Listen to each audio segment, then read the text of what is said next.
Hello and welcome to the Den here at FOX5 Studios for Sound Off Sports. I'm your host, Mike Davis, joined by my main man, my producer, James Edward Barrickman, the fourth. James, a lot to talk about, a lot going down in the NFL. Listen, your Steelers, my Eagles, looking good. We're looking good. 6-2 for the Steelers, and what's five and two for the 5-2? Yeah, Man. Yeah, I wasn't expecting this out of the Steelers. I know people in Philly were probably hoping for a little more out of the Eagles, but you can't be too mad about 5-2. We're getting a lot of bad vibes for 5-2, but defense has turned it around. Offense is looking a lot better. Hurts is looking better.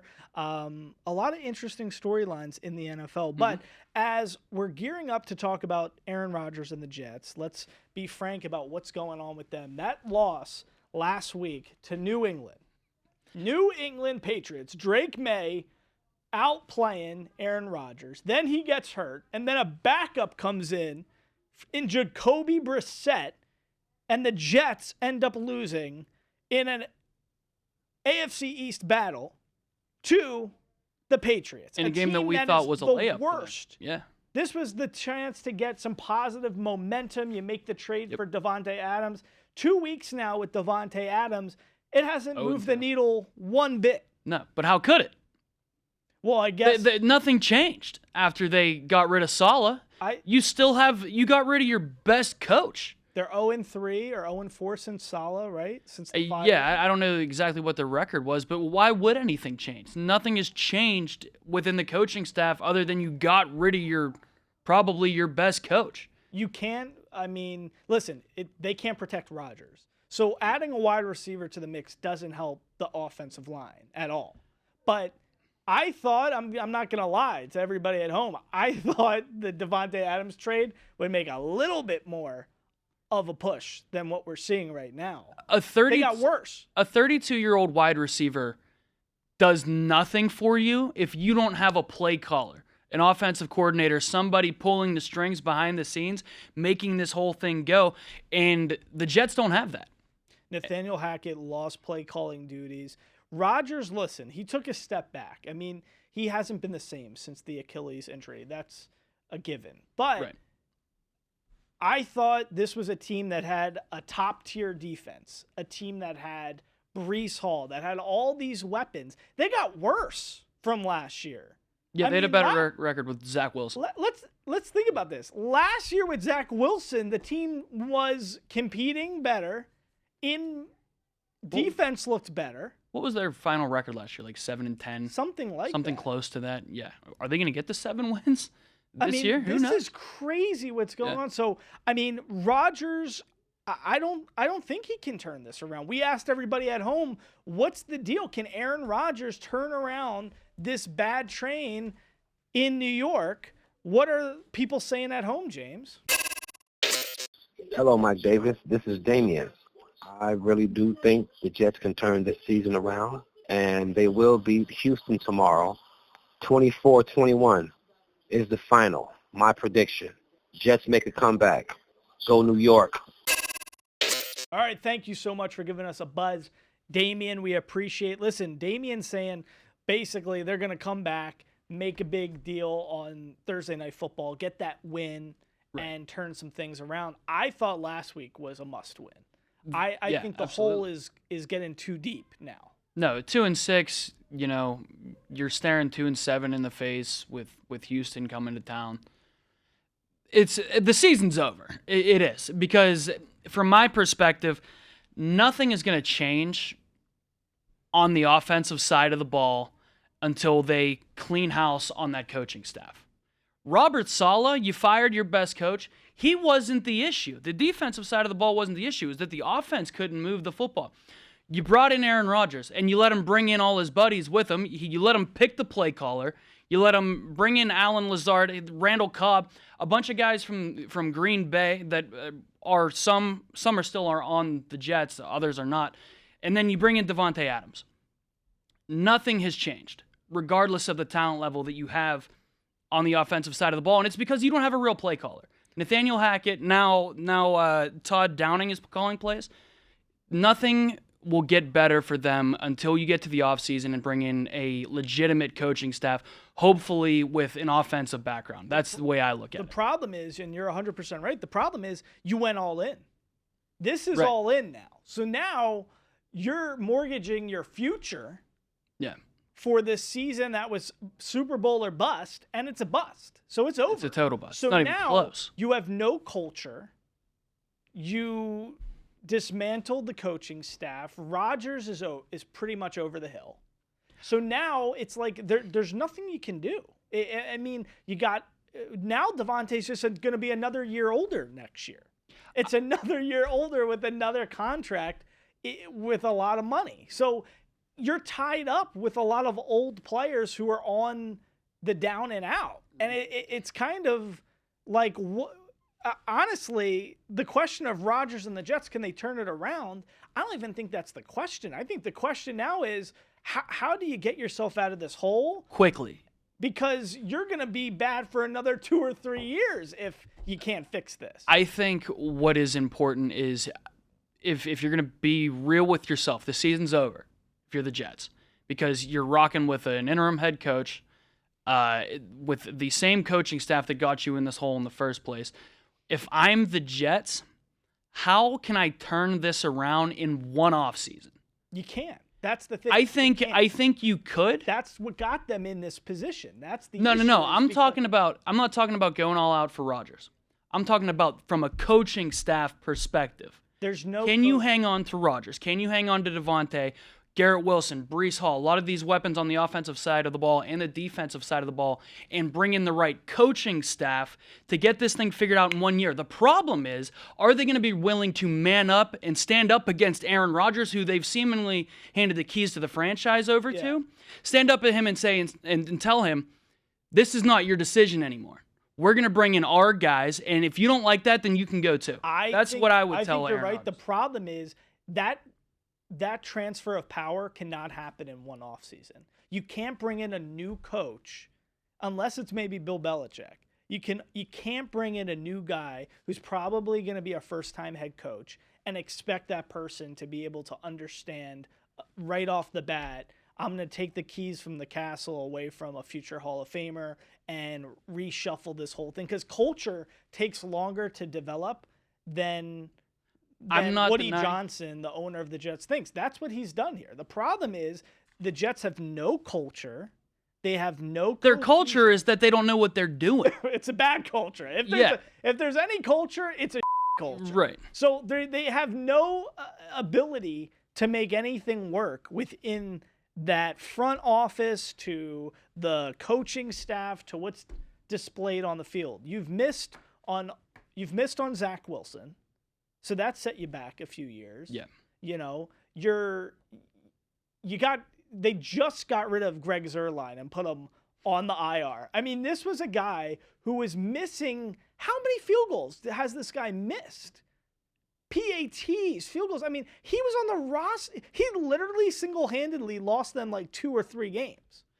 So it's like having him on the roster up until this week was bonkers. So I just don't know. Like, that's why I'm starting to look at this and think this question, turn around this season. Who's going to turn this around in even the next 2 years? Is that possible? I think if you are the Jets, you have to look at the talent that you have in the building, right? And you have the talent, you have the roster. But how did the defense get that much worse? The defense Even has gotten that Saleh much worse. They struggled out of the gate with Saleh. They hadn't been what they were, but they have gotten worse since Saleh's been gone. I think if you're the Jets, you look at the talent that you have on the roster. You can't just clean house, right, at this point. What you have to hope to do is that you bring in the right head coach, whether he's first-time head coach, an experienced guy like a Vrabel or a Belichick, whoever it may be. And can they get this thing figured out in one offseason and get us to at least the playoffs? You know what I mean? Because, like you mentioned, they gave the keys to the franchise to Aaron Rodgers. He's been running the show there since he's been there. Can you bring in a head coach who can manage that?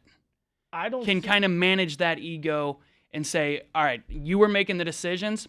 It's not your call anymore. This is my team. This is how we're doing things now. And if Aaron Rodgers doesn't like that, if he's not willing to work with the new guy, well, then he needs to go too. Yeah. I mean, I'm trying to think of the guy who could have that conversation with Aaron, and it could work. It would be really hard for a first-year head coach, no question Mike Vrabel or Bill Belichick are the only two guys I can think of. Those are the only two guys who could come in and he would actually respect them and be willing to have the conversation.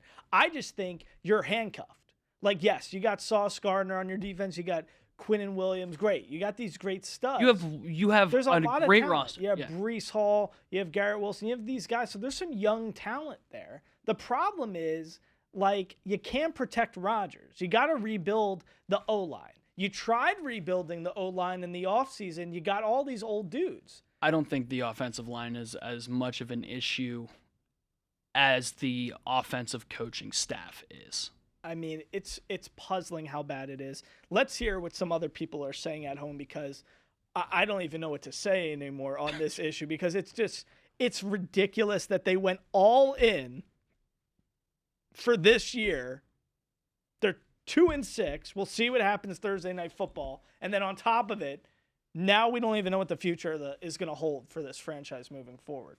This is Shane Dean on Facebook. He says, Rodgers is done. He needs to retire. He was a great quarterback, but his time is over. Time to let the new blood play. I was thinking about this when gearing up for the show. When Brady went to the Bucs, it was a very interesting. There's similarities here with the Rodgers to the Jets to Brady to the Bucs. Definitely similarity. When Brady goes to the Bucs, there's a lot of weapons there, right? You already had Mike Evans, you had Chris Godwin. Mm-hmm. He brings in Gronk with him. Okay. Bruce Arians. But they had Bruce Arians, a good coach. They had Todd Bowles, a defensive coordinator who knew his stuff.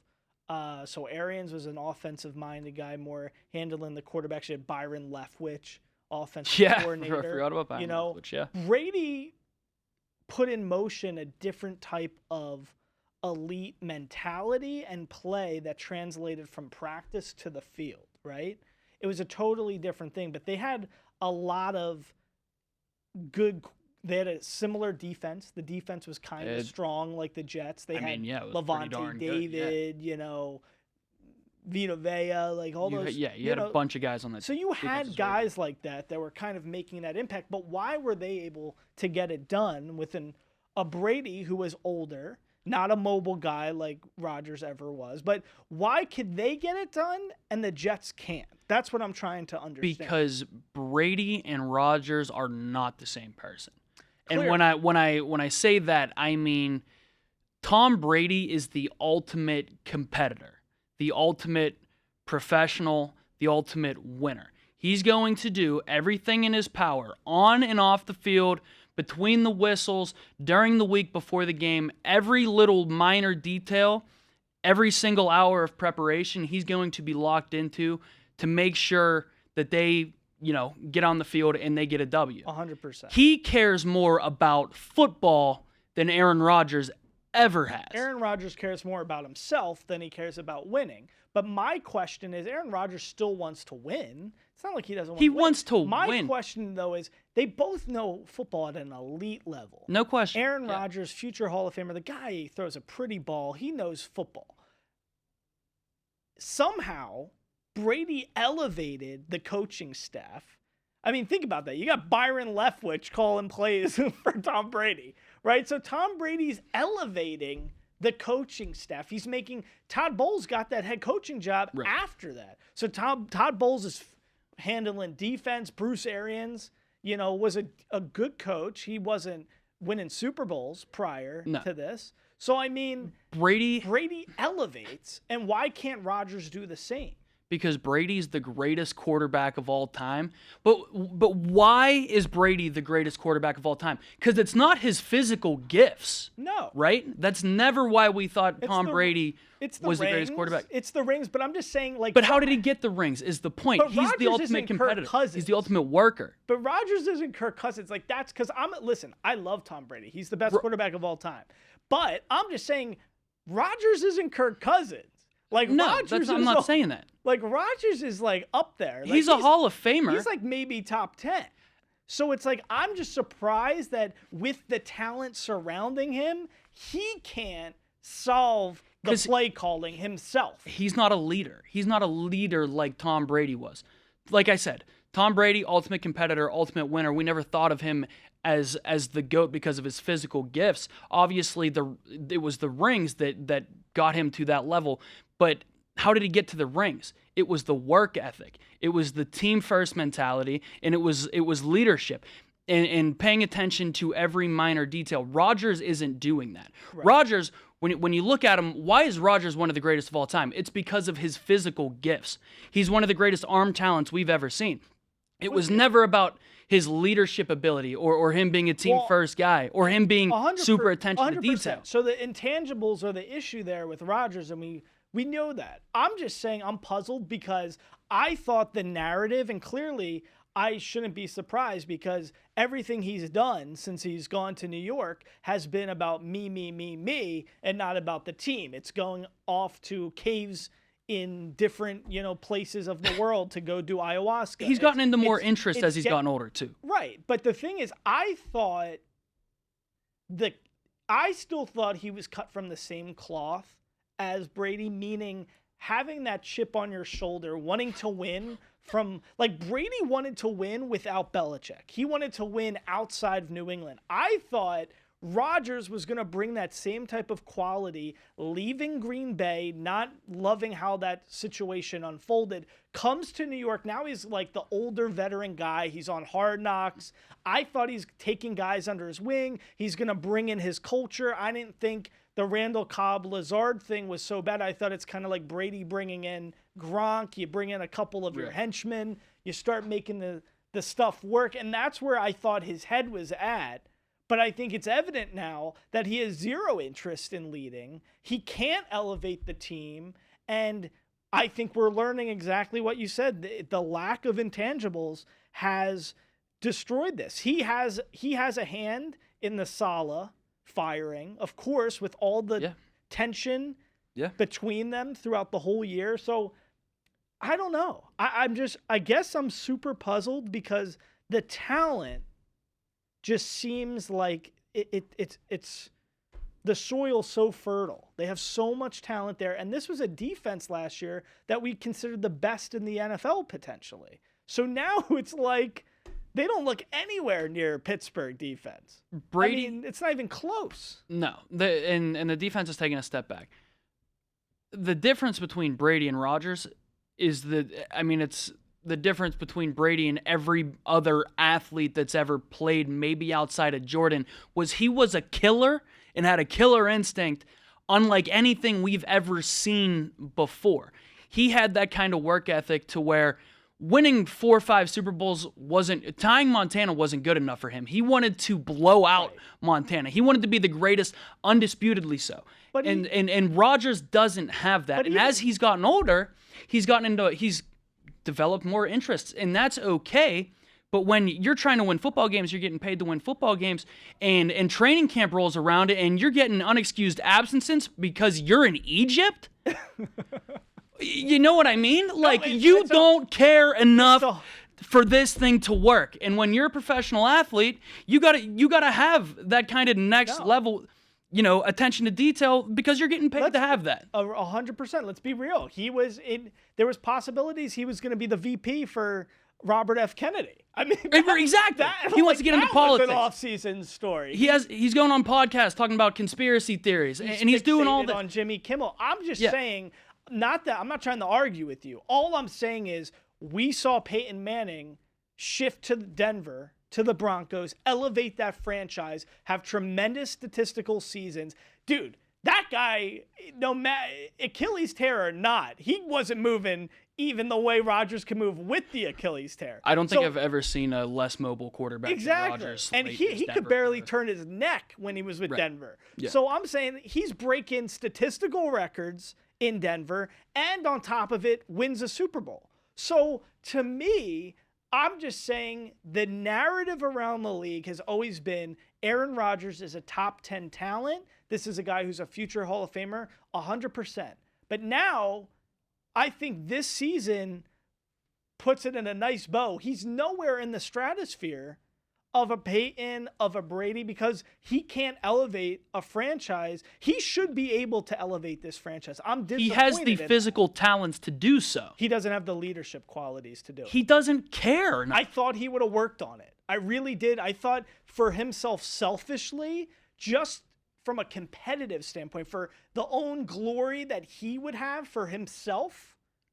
Imagine, like, that's why I fell in love with the narrative, because it's like, the last time the Jets won a Super Bowl, Joe Namath was the quarterback. You bring in Aaron Rodgers, a future Hall of Famer. He goes to New York. He's got this studly defense. He's got all these weapons. He could be a hero. I don't want to use an expletive, but he could have been a major hero in New York. And it's like the opportunity, it's just like it fell through his fingers. He doesn't care. I think the difference between what Rodgers going to, or not Rodgers, Brady going to Tampa Bay, Manning going to Denver, and now Rodgers going to New York, is that Rodgers wants too much power. Brady didn't go to Tampa Bay and say, this is the OC. This is the OC now. Manning didn't go to Denver and say, okay, this is who I wanted OC.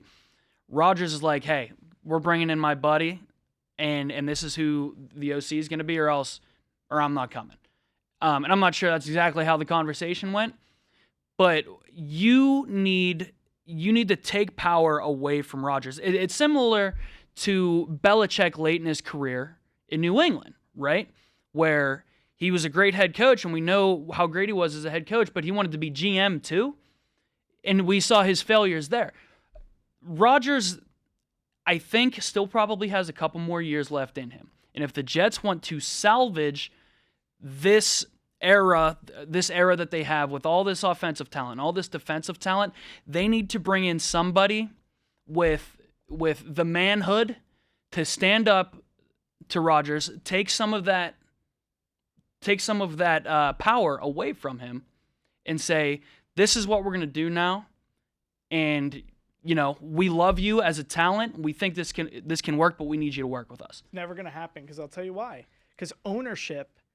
And maybe ownership doesn't have the rocks to do it. Ownership is the issue. It's Woody Johnson, and that's what nobody ever talks about this really in the NFL level. But at the end of the day, ownership is critical.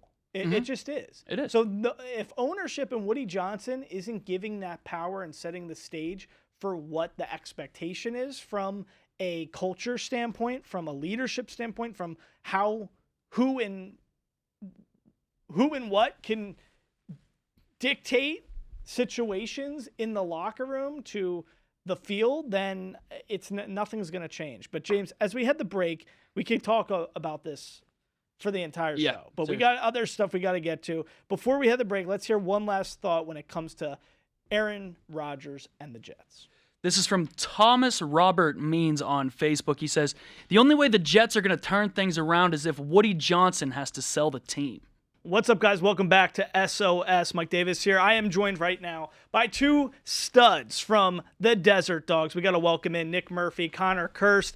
Guys, great to have you with us. Listen, the season is coming shortly. Training camp is about to start. A lot to talk about. First, though, Nick Murphy is a Vegas kid, a Vegas born and raised guy. This must be so special for you to be playing in your own backyard. You went to High Point, and now you're going to be able to play in front of fans here as a rookie in your hometown.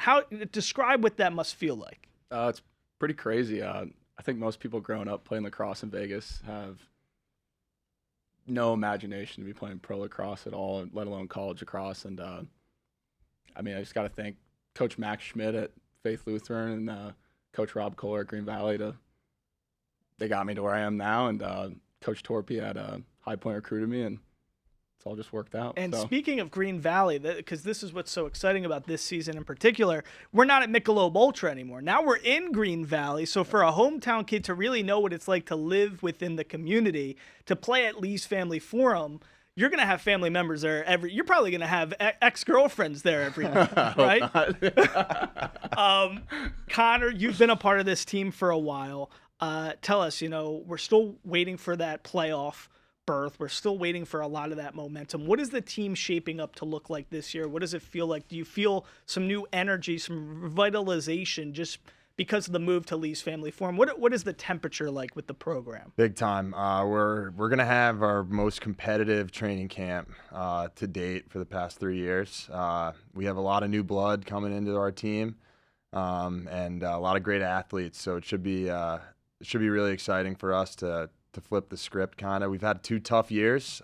We've competed hard, but the results haven't necessarily gone our way, and so we're really excited going into this year. A lot of new guys, so hopefully we can gel together and get it going. Chemistry is always an important thing. You're a New Jersey guy originally, like I am. Growing up, the Wings, they're a pretty good team in Philadelphia when I was growing up. But Sean Williams, the head coach and GM, let's talk about this guy for a second because he's a 6-time All-Star. He's a Hall of Famer. Can you express to our audience, maybe people who aren't so fluid with the game of lacrosse, just how impactful this guy has been on the sport and what it's like to be led by a guy like Sean Williams? Absolutely. It's hard to put into words. He's a Hall of Famer as well.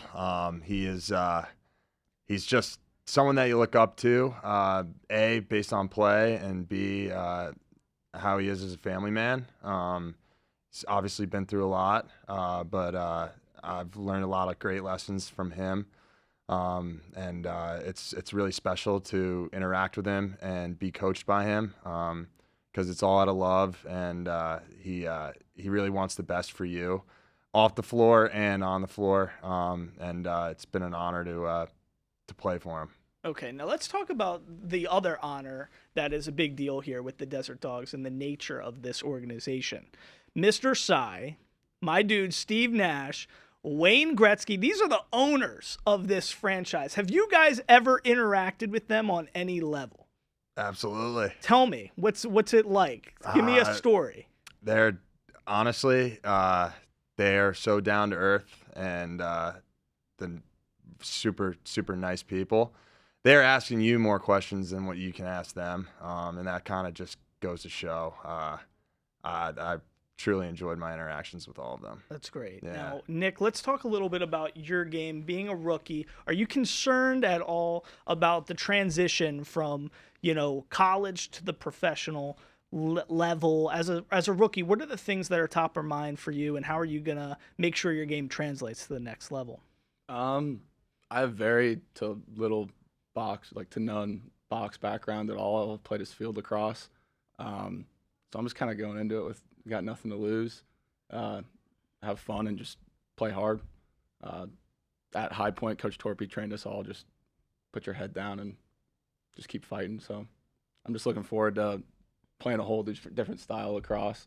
Connor can touch on that because he played both field and box. But yeah, explain the difference to our audience, field and box, and how that works. I guess the difference would be it's tighter windows, okay. And it's a lot harder to score, being a smaller net and a bigger goalie, compared to field. Yeah, and it's way faster of a game. Field, you have to clear the ball, you can sub, get your guys on. This is, and you have 80 seconds, and PLL is 52. But this is 30 seconds up and back, so you got to be precise. It's tight windows. Exactly. Very interesting. Yeah. So to succeed at this level, what are the things that you need to do really well to be able to craft the balance with that transition? I would say just having a great attitude, and having a very sound stick, and kind of knowledge of what to do when and where, and that comes with time. Obviously, transitioning over from the field game, it took me a little bit to learn. I'm still learning to this day. I've only played for 3 seasons now. Yeah. This is gonna be 4, but it's a great version of the sport. If you're not too familiar with lacrosse and you go out to a game, you're gonna be entertained, and it's super entertaining to play, and it's that's what made me fall in love with it. You brought up the Wings. Yeah. I went to a couple games going to Villanova in college, got in the car, went to a game, and I was like, this is awesome. I want to play in this. and fortunate to be able to be here where I am right now. Wow. And you grew up with, like, how many siblings did you have? I have 4 younger brothers. We all play. played. Yeah, it's good stuff. And you played with one brother at Rutgers, right? Yeah. That must have been special. It was great. Yeah, a lot of fun. And play with him now in the summer as well. And so it's good stuff. Okay, Nick, what about your family? Let's just get prepared for the stands at Lee's Family Forum. Who's showing up from the Murphy family? I got 2 older brothers. One of them still lives in Vegas, and the other one's in Colorado Springs. They're both the ones that got me into lacrosse. They started in 6th grade at Greenspun, and then the year after, when I was in 4th grade, I picked up a stick and started playing. I got both my mom and my dad. Been in Vegas for 35, 40 years. Got grandparents, and then that's about it. See, Very old great. teammates. See, you're a good-looking dude. You're a better guy than me. But me, if I went to Faith Lutheran and now I'm playing professional sports now in the city, all the girls that would have rejected me, I'm inviting every single one to the game, making sure they get the bobblehead. They get prime seating, but I'm not going to talk to them at all. It's over. They missed their opportunity. But you seem like a better guy than me. You're not going to do that. No, I'm locked up now, so Okay. I have a Jersey girl. Oh, see, there you go. All right. See, somebody with some attitude like me. Real quickly, last question as we're wrapping this up, and feel free for the Faith Lutheran community that wanted to, be with Nick Murphy. Make sure you come to these games because, you can shoot a shot, but he's already with a Jersey girl.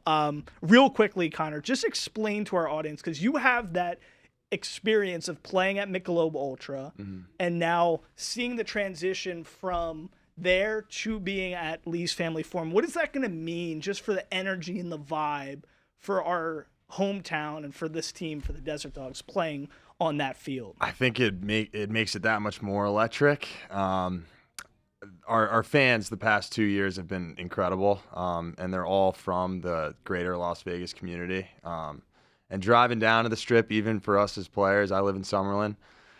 Driving down, it's a headache, right? You got to deal with all of that comes with the Strip, and you got to leave a little bit earlier for the games. And now being in Henderson at Lee's Family Forum, it's just going to mean that much more for the community, and hopefully we can continue to give back. We got a couple free clinics coming up in the beginning of November. You can check our social media. If you're a little kid and want to play, want to try, come out and join us. That's the kind of stuff that we're going to continue to do throughout the year. And it should be that much, make our environment at Lee's Family Forum that much better. We're excited. Well, we love it. We know you're definitely the leader of this team. It's good. The young gun, Nick Murphy's learning from you. I know you're going to be going to a lot of schools, meeting with kids, doing a lot of stuff within the community. So we love that. Guys, the big dates we got to remember. First of all, December 6th, home opener. Training camp is starting now, but make sure you get tickets. We got to defend the Den. That's what we're talking about. This is the Den at Fox 5. We got to defend the Den at Lee's Family Forum. So make sure you check that out. Plus, there's going to be some cool things happening. Maybe a new mascot I hear some rumors of. We're going to be learning about that. Plus, my guy, Steve Nash. Yeah. There's going to be a bobblehead. I heard. Did you hear about this? I did not. I think there's going to be a bobblehead. I'm pretty sure maybe something happening, I heard, in the works. So there's going to be some special promotional event nights. So I'm cool. Excited about that. Guys, Connor, Nick, thank you guys so much. And we will be right back here on SOS after a short break. Thank you. Thank you. Welcome back to Sound Off Sports. Well, we all remember from last week that incredible end of the game moment. People are going to be talking about it for the rest of time. The Hail Mary between Jayden Daniels and the Commanders and Caleb Williams and the Bears, the 2 top picks of last year's NFL draft, going head-to-head, going at it.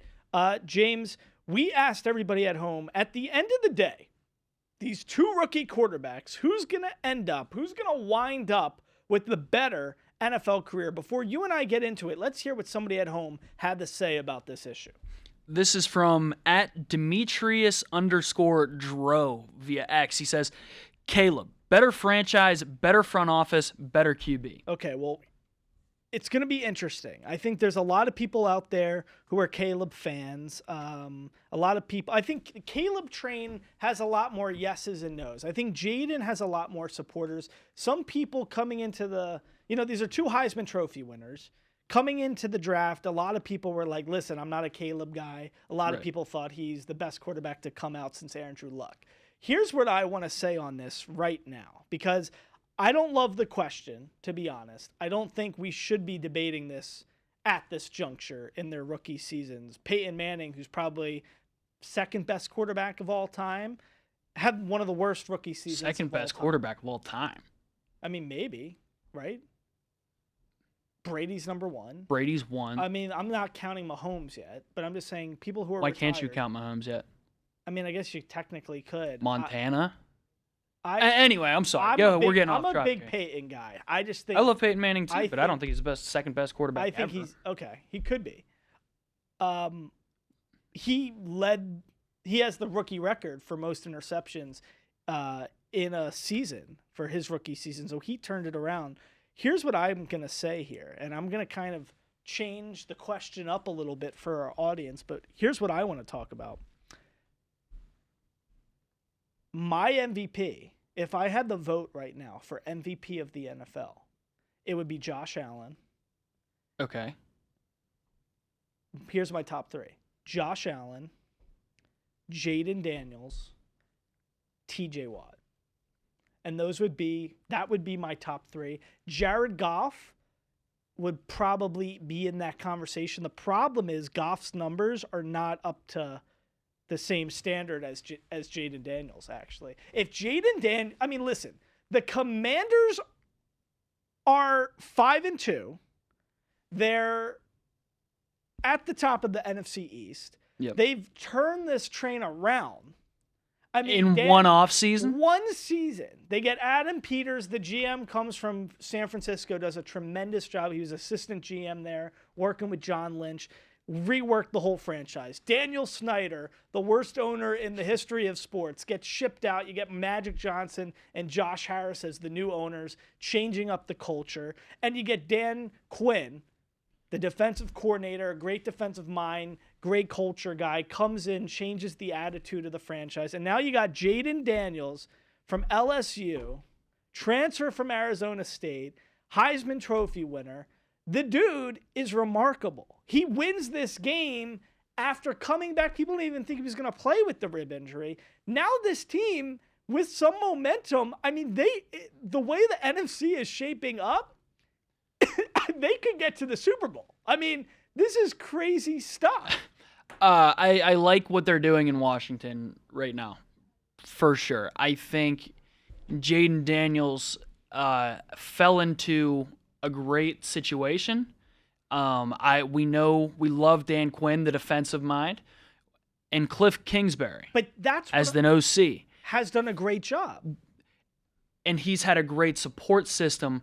Point being, but the way he failed with Kyler, that's why I'm saying he failed as a head coach. The situation is not better than Caleb Williams. That's what I'm saying. So no, I would argue it is. You think Jayden Daniels' situation is better than Caleb Williams? When you look at it from a coaching staff perspective, it absolutely is a better situation than Caleb Williams. This is the show where James and I are it is disagreeing. No. Would you? Let's look at this. We have Shane Waldron at OC in Chicago, and Matt Eberflus is the head coach who has a 14-27 career record in Chicago. Eberflus is an offensive guy. So is Dan Quinn. Their defense looks great. Okay. So is Dan Quinn. But I'm just saying, so would you rather have that, or would you rather have Dan Quinn and Cliff Kingsbury as your head coach OC pairing? This is my. It's not even close. You want Dan Quinn and Cliff Kingsbury. Okay, but here, let me just have my. Go ahead. Cliff Kingsbury was not the belle of the ball coming into this season. That's why the situation and the circumstances.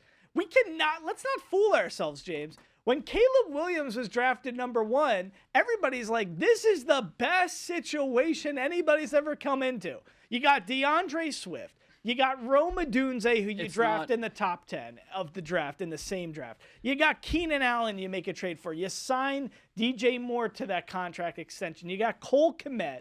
You got all these pieces here. You're given the best weapons we've ever seen a starting quarterback who's the first overall pick in the draft get. Now, I understand from a coaching standpoint, Shane Waldron probably should not be the OC there. But Matt Eberflus is probably going to be gone at the end of the season. He's coaching the defense pretty well. But here's what I'm saying.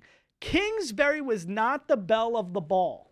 He got fired in Arizona. He did not develop Kyler the way that... We don't love Cliff Kingsbury, the head coach. He changed it. But we like him more as an OC. He correct? looks good. But... And look what he's doing. How could you not? Let's talk about Jayden Daniels. I mean, what he's accomplishing, he has to be in the MVP conversation. Right now, it's, of course, Josh Allen.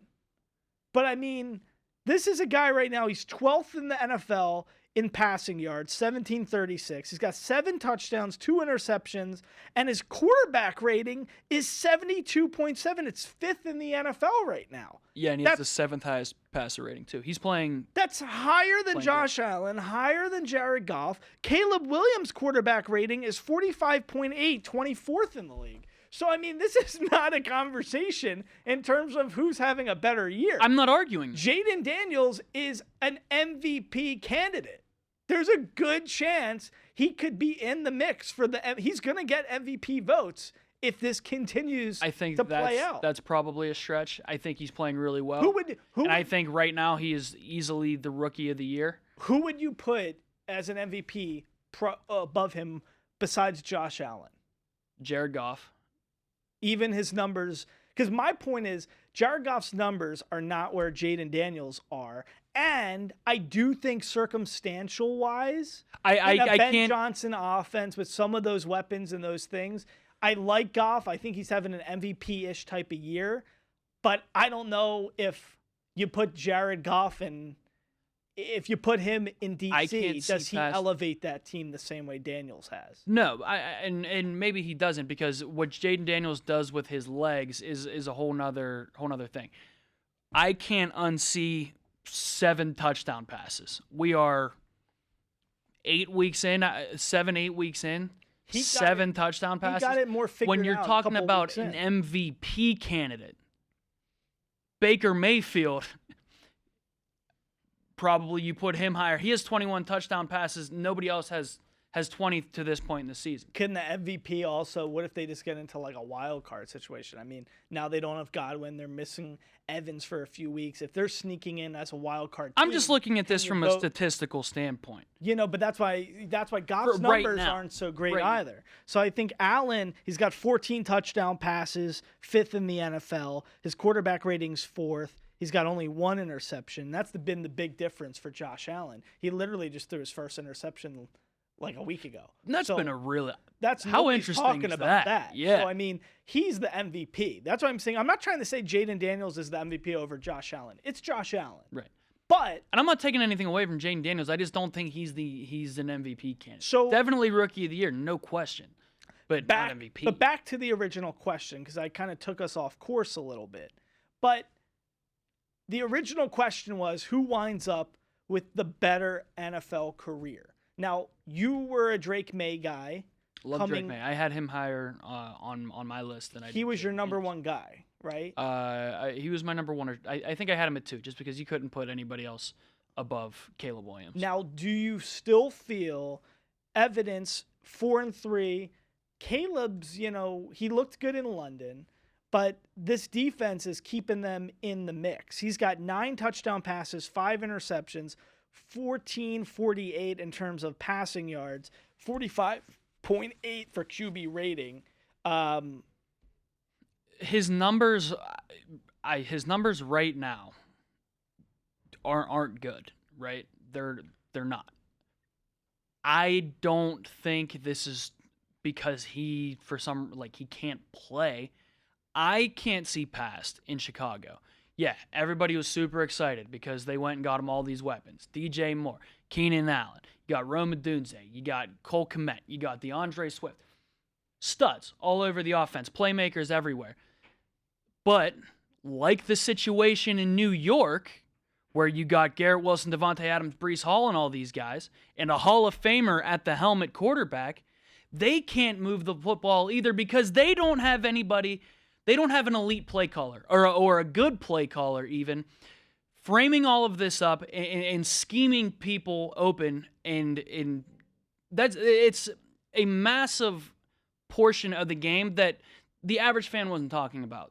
Because all they saw was DJ Moore and all these pretty weapons, But nobody's talking about, okay, who's calling plays? Who's drawing up the offense? Yeah, I mean, I think we're seeing, for the first time in my lifetime of really watching the NFL, I think in the past few years, we have really started to see the after effects or the repercussions of not as much talent on the coaching sidelines. Like, we're starting to see now that there's a lot of play callers, a lot of head coaches that just do not have, whether it's intangibles, whether it's play calling, like there's the haves and the have-nots. It's pretty clear. Right. Like what Sean Payton can do with Denver and Bo Nix from a situational standpoint, just because he knows football and knows how to run a team, they're playing pretty good for a team that doesn't have talent on the offensive side of the ball. Yeah, to have Denver at they're 5-3. Yeah, like I mean, crazy with Bo Nix. Great, you know, yeah. So I John mean, Payton's doing a great job. we're starting to see these teams, the Lions, culture set up by Campbell, Ben Johnson. I mean, this team is scoring 50 points a week. They got the coaching staff right. They got the roster and GM right. And they got the quarterback right. And when you hit on those things, you can turn a franchise around in one season, one off season. It's pretty crazy, you know? So I don't know. But then there's other situations where you're like the Texans. Why are they struggling so much from an offensive standpoint? There's, you know, last year was like Bobby Slowick, right? He was like the guy, everybody's like, this is going to be the new OC. It's between him or Ben Johnson. They got better. Now they lost Diggs, but they had Diggs and they didn't, you know, Stroud took almost a step back. Yeah. So I don't know if it's a sophomore slump, but we're seeing that it's not so easy to generate points, you know, in this league. No.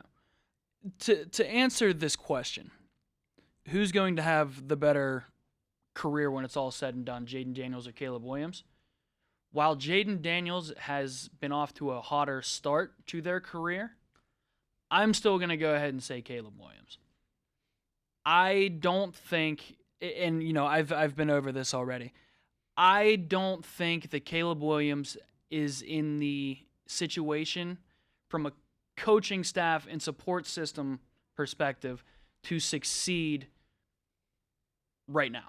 He has the weapons, no question, but I don't trust Shane Waldron and I don't trust Matt Eberflus, who again is 14-27 in his career in Chicago. Jayden Daniels, on the other hand, and I know we've been over this, I just like that situation so much more. Dan Quinn, Cliff Kingsbury, maybe not the weapons that they have in Chicago, but their offense is top 3 in I think yards per game and points per game. My whole point is, it doesn't matter what kind of talent you have if you don't have the coaches right, if you don't have the head coach and OC right. Because you look at the Jets, they don't have the OC right, a defensive head coach. They still can't move the ball with a Hall of Famer or a QB, 2 stud wideouts, a running back. You need to have a lot of things right. I think that's what we're learning. It's like, I don't want to keep getting off course here, but you need to have a lot of things right. Because in Cleveland, they go out and beat the Ravens. They were the only team in college or the NFL to not score 20 points up until last week. You bring Jameis Winston in. Now they beat the Ravens, and it's like everybody knew it was a lie. When we talked on this show and Kevin Stefanski comes out and says, Deshaun Watson gives us the best chance to win. Do you think he actually believes that? He's a 2-time coach of the year. No. Probably not. He's a liar. And the bottom line is ownership or the GM or the front office, whatever it is, there was egos at play. There's people at play that are saying, listen, it's more important for us to lose with the team that we're putting out there than to win with the team and admit that we're wrong. That's basically what they were doing. They're like, we rather not admit to the Watson stuff and lose than say, let's admit that we were wrong with this and let's try to win some football games. Shane Steichen, I give him credit now. They're going to Flacco. Yeah. It's like, we're not going to win right now with Anthony Richardson as our quarterback. So my point to tie this all together is that you need a lot of things. Stefanski and Shane Steichen, they can call plays. We know that. But they're still losing games with not putting out the right guy until now. So I think a lot of people lose jobs because they would rather be right than potentially turn around and win. Like, moving off of Deshaun to Jameis, move off of Deshaun quickly. Yeah, that we're getting hurt on that contract pretty bad.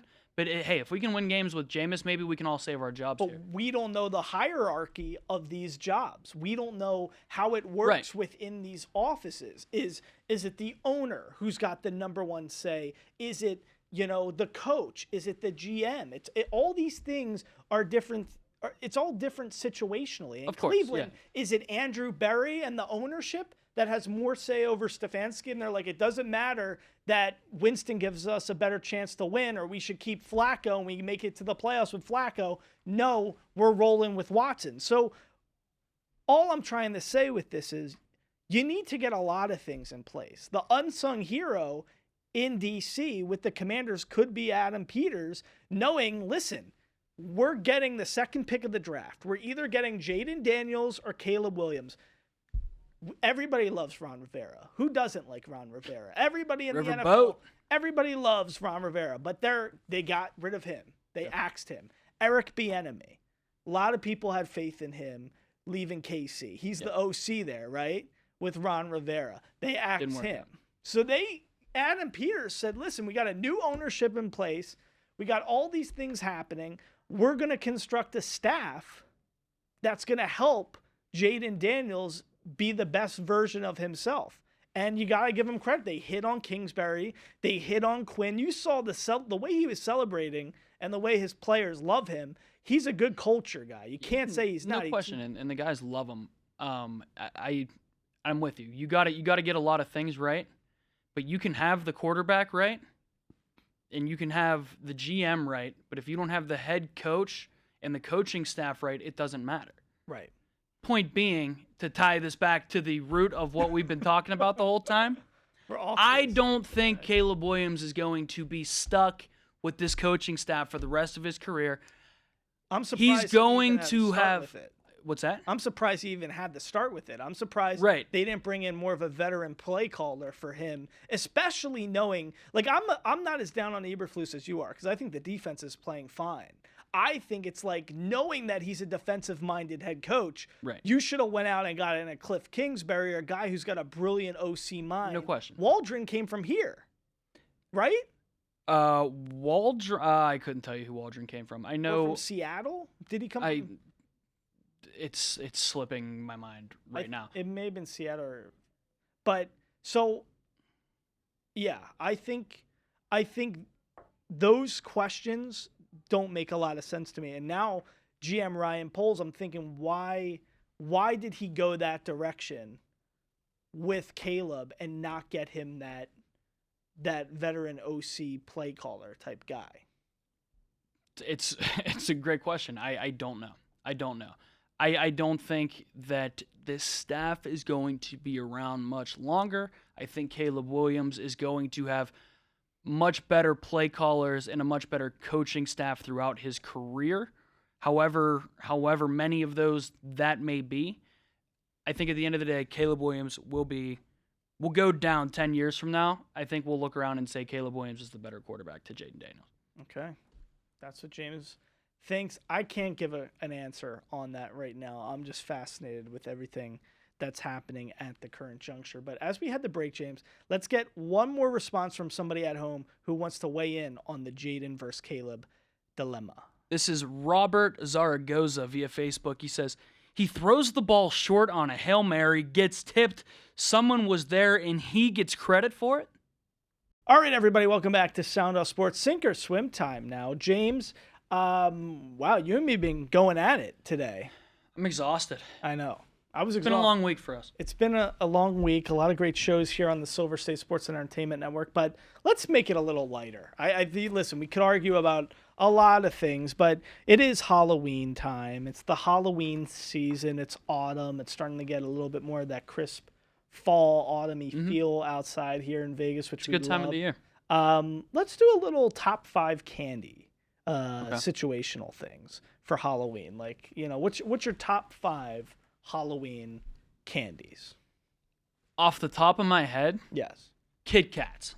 Good. Very underrated, I think. Easily number 1. I am obsessed with Kit Kats. Now, this isn't going to be in any order. Okay, you're not going to... I don't have... Kit Kats are 1. Yeah, we don't have to do an order. Yeah. Just give us your top 5. I got to go... I love a Mr. Good bar. Okay, now explain... Yeah, because the other day, I didn't know what it was in a Mr. Good bar. We talked about this yesterday. You're too young to even... Isn't a Mr. Good bar for like...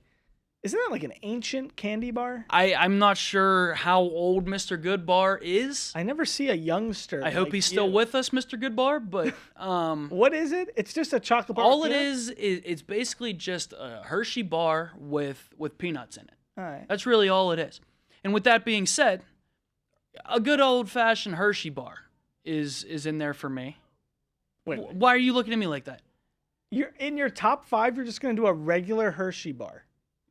What's wrong with the classics? Oh my God. You're not even doing the cookies and cream one? No, just a good old-fashioned milk chocolate Hershey bar. Oh my Lord. I mean, and wow. Talk about plain Jane. What's wrong? I don't understand what's wrong with having a classic in your top 5. We're just going to argue on everything this entire show. So that's in your top 5? That's like that's the blandest thing they'll put in your top 5. It's delicious. That's going to get you going. It's delicious, and it never misses. It does the job every single time, and it does a great job every single time. You know what you're going to get. It's actually not even that good of a chocolate bar. Like if you stop. Like if you get like a 70, don't disrespect Hershey, PA. 73% like cacao from Belgium or like from Costa Rica. I don't need that fancy stuff. I want. It kind of tastes. If it ain't coming from Hershey, Pennsylvania, I don't want it. You don't think the regular Hershey bars taste a little waxy? No. Okay. Interesting. I'm just like, it's not like the worst thing on earth. I'm just saying for top 5, that's like top tier territory. Whatever. Okay. So we got Good Bar, we got Hershey chocolate bar, Kit Kat's number 1. And Kit Kat, and we got 2 more spots for you. I am going to go with peanut M&Ms. Okay. And this one's kind of a wild card, but sour Skittles. How do we feel about sour Skittles? I like sour Skittles. And what are the little ones you get on Christmas? They look like a Hershey Kiss. Hershey Kisses. That gets honorable mention for me. Wow. I don't know why Hershey Kiss was slipping my mind there for a second. This is a surprising list. It's all chocolate. And I'm sorry, before we get into yours. Yes. I got reamed back here in the office. For what? Oh, this is an interesting thing, actually. For saying that I don't think that chocolate and candy are the same thing. I think they should be in the same category. You didn't think they should be. No, I think chocolate and candy should be in their own category. I think I have 4 chocolates in my top 5, 4 or 5 chocolates in my top 5, but only one candy. That one candy being sour Skittles. Like Twizzlers would be a candy. See, Skittles would be a candy. I understand where you're coming from, but I still think you have to put it just all, for the sake of this conversation at least, you got to put it all in the same category. But I'm looking up some candies right now. Here we go. I'm going to give you my top 5. All right. Reese's got to be number 1. I love a good Reese's Cup, man. But you still have that below a regular Hershey's bar and a Hershey Kiss, which is obscene. Maybe I do have them a little too low. But I did this really off the top of my head. All right. So I'm doing Reese's in my top 5. I'm doing Twix in my top 5. That's crazy. Why do you hate Twix again? I don't like I think we talked about this yesterday, the cookie aspect of it. You don't like caramel. You're not. No, I'm not a caramel guy either. So you don't like caramel. Okay. So I'm going to do Twix, Reese's. I'm going to do Kit Kat. I agree with you there. Kit Kat. I'm just thinking about the things that I would want in my bag, Did you use the bed, a bed sheet, like the pillowcase? Oh, when you go trick or treating? Yeah, or did you? Honestly, yeah. I think when we would go, we would just use pillowcases. That's the move. If kids at home use the pillowcase, and all right, I got 2 more spots. I'm gonna put in like Nerds. Okay. I like Nerds. I always was very pleased with that. And then I'm gonna put in Twizzlers. What about the Nerds that are like encrusted I on like the Twizzler? those. I love those. What is? I don't know what. I That's don't know. called. Those are new though. Yeah. Well, they had the Nerd rope, And maybe now- it is a Nerd rope. but now it's like a cluster. It's Yeah. like they do that. Yeah. But yeah, I don't hate it. I don't hate a Nerd. they're because it's got that soury Yeah. kind of vibe. Yeah, it's not bad. But Sour Patch Kids. Sour Patch Kids. Sour too. Patch Kids That's are probably good. in my top 5. What are you being for Halloween? disappointment. What am I gonna be? We don't have to dress up for that. You know what? I don't even know. We should have dressed up today for this show. I know, Should we that'd be dress up for smart. the Fantasy Goat? Yeah, I think we should. I think that'd be funny, you and Jason. Do something like that. What are you gonna be for Halloween? Have you did you already go I out? already went out for Halloween, but What were you? Yeah, tell us what you did. I was inspired by this year's New York Mets team. Oh, you were Grimace. I was Grimace. I love that whole story about how they were kind of struggling out of the gate. All of a sudden, a big purple McDonald's character throws out the first pitch, and it kicks off what ended up being a magical season Yeah. for the Mets. And I think it's hilarious that all these Mets fans were going out to the games dressed as Grimace. We saw Grimace in the subway. It was a phenomenon unlike anything we had seen in a long time. I thought it was hilarious. I loved rooting for the Mets this year. Loved watching them win down the stretch. I was rooting for them in the NLCS against the Dodgers. But unfortunately, they came up short. So anyway, I was inspired by this year's Mets team. Decided to go out as the Grimace Mets. There you go. It's beautiful stuff. It's James Edward Barrickman the fourth. I'm still puzzled by this Hershey chocolate bar. Like the plainest thing in the world. You can't get better than the classics. I just don't understand why that's an issue to go with a classic in that spot. It's just top 5. It's like you won a calling card. I think that's a good home base, a good calling card right there. It's like saying Rex Grossman is a top 5 quarterback. All right, are you calling Hershey bar the Rex Grossman of I'm just saying, chocolate like, what bars? does he do? Because kinda- watch your mouth. What does he So, kind of do? What, like, it's just like I don't really know what. It's a chocolate bar. There's better chocolate bars. It's the best chocolate bar. You haven't had. It's the most iconic Hershey bar. Oh my God. We're gonna have please. We should have done did- a segment comparing quarterbacks to the candy bars. Yeah. Exactly. That would have been good. You know how we had a whole debate about the sexiest quarterbacks according to people. Call in. Tell everybody. Call in right now and give us your top 5 candies. What is the best candy? Because And why is it Kit Kat? and should Hershey be a top 5 candy of all time? I hope people call in and ream you for this Hershey bar take because very it's the curious. classic. I'm very curious. I might It's be the off most base. iconic. I might be off base, but who knows? Listen, everybody, be safe on Halloween. Have a great time with family and friends, and enjoy the great week of sports we got going on. We'll see you next time here inside the den at FOX5 Studios. Until then, for James Edward Barrickman the fourth, I'm Mike Davis. We'll see you next time back here at FOX5 Studios in the den for SOS. Happy Halloween.